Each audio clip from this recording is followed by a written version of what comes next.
Hi everyone, and if you want to know how to pin a post on Reddit, you've come to the right place.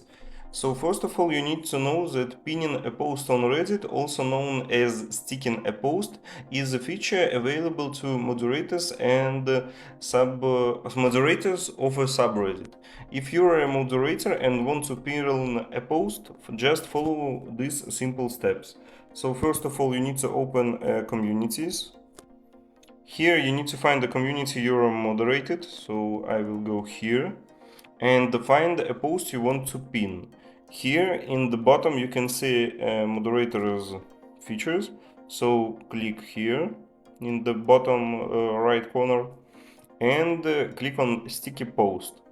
And that's all. This means that when you will make another post, this post will be the first one for the people who join your subreddit. So that's all. Thank you for watching. Leave a like and subscribe.